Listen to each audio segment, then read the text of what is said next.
Come on, you can do better for this man. Let's give him a round of applause. Not easy. Starting with an empty room. Mind you, I feel like I was on Jerry Springer for a minute there. Can you all understand me? Let's start with that. Yeah. It's great to be here. I thought I was in IKEA when I first walked in. And I got a bit worried with these curtains. Very nice.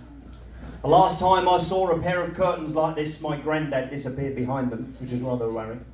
But it is nice to be here, and I'm just on my holidays. Come and surprise my daughter for her birthday, bless her. So let's give a round of applause. Lovely Stephanie down the front there, absolutely brilliant.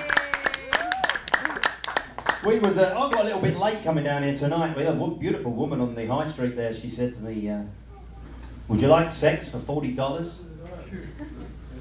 I said, well, I'm a bit short of time, but I could do with the money. Which is... I'm bad, aren't I? I don't know how naughty. How naughty can I be between 1 and 10 tonight? Let's get this side of the room here. Between 1 and 10, how naughty can I be between 1 and 10? Let's have a little look. 10 over here. Who cut your hair, the council? There we are. There we are. How about this side of the room? How naughty can we be? You all right there, Governor? Cheer up, enjoy yourself. Looks like one of those guys you invite to a funeral to create an atmosphere, doesn't he? Bless his heart. He's a lovely fellow. And let's give him a round of applause behind the bar tonight. Doing a great job here. Absolutely brilliant. And I don't know if that's the governor, is it? Limping around there. He looks like one of those car park attendants. You know, the ones that goes, you know, you can't park there, bless. You know. And the other fellow with the pink shirt, a little bit worried about him. He said, he looks a bit nervous. Did you notice that when you got your drink, Governor? Did you? Looks a little bit nervous. I think I've worked out why. If I was stealing out the till, I'd be looking a little bit nervous. Yeah, it's bless his heart. So let's get it right. We've got the girlfriend and the ex-girlfriend in the room. Is that right? Is that right? Is that the way we're doing it? Is it? No? I don't know. I lost him miles away. He's like 100 mile an hour, isn't he? Bless his heart.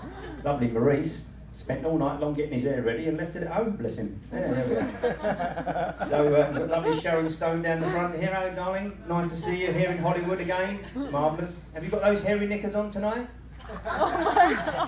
It's not me, it's Maurice. I think he wants to have a look at the Golden Donut later, if you understand what I'm saying. Yeah. He wants to do a little bit of lip reading. Are you following me? Yeah. Absolutely. You're right, dear. Where you been? Could you hear me in the toilet? In the restroom? Could you hear me in the restroom? Yes. We could hear you, as a matter of fact. Yeah. That's lovely. It's, I don't care tonight, don't I? What have you got round your chin anyway?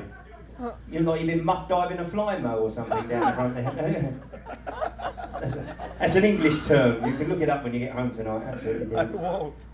You will do. Yeah. You wouldn't. But it is nice to be here. And the last time I was down in Hollywood, as a matter of fact, I was staying at the Holiday Inn there.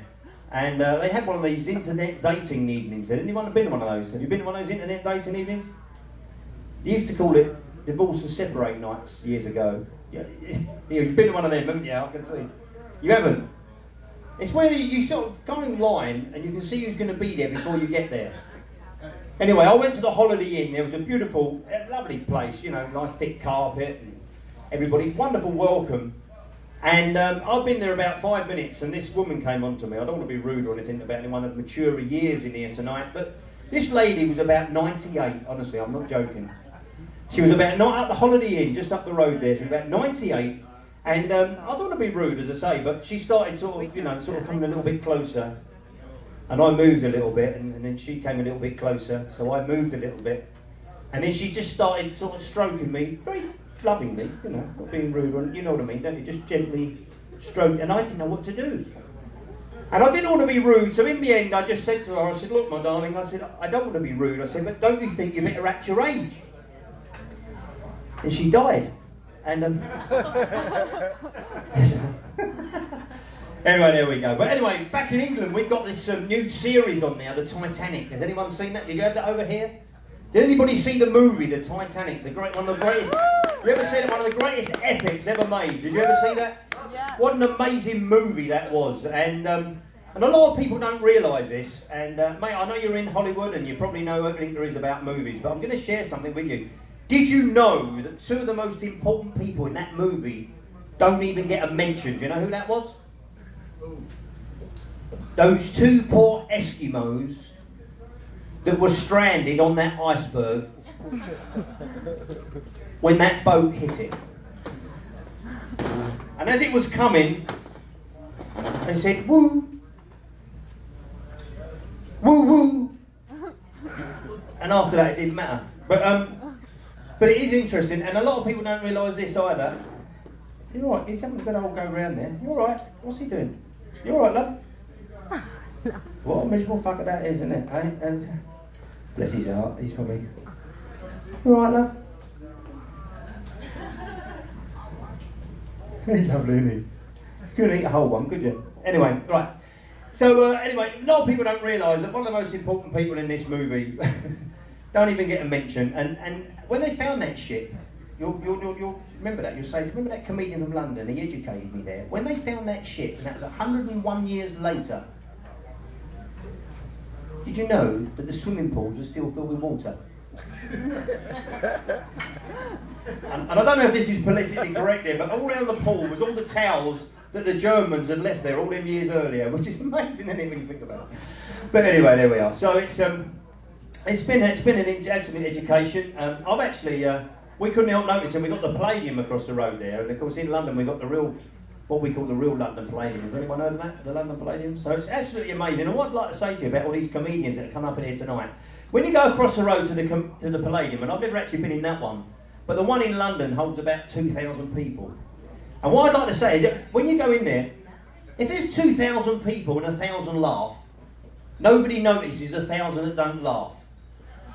But when you come in here and there's about 20 of you and 10 of you laugh,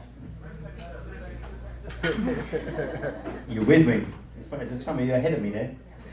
So there we go. So it's not easy for these lovely guys that are coming up here and really ploughing on with this. And do you know what I hope? I hope the next time I come over here to visit, this place is absolutely rammed to the ceiling. And all the wonderful people that said Maurice was wasting his time all want to queue up, all the comedians queue up down here around the corner because they all want to come in this special place and absolutely rock the place and be on Maurice's bill. Do you agree with that? Yay! Anyway, I was given about 5 minutes up here tonight and I've loved every single one of it. So I'm going to hand you back now to the man himself. Please put your hands together. Stand up, Maurice. Oh, you are standing up. Sorry, love. And let's give him a round of applause. A wonderful Maurice. Thank you very much, sir.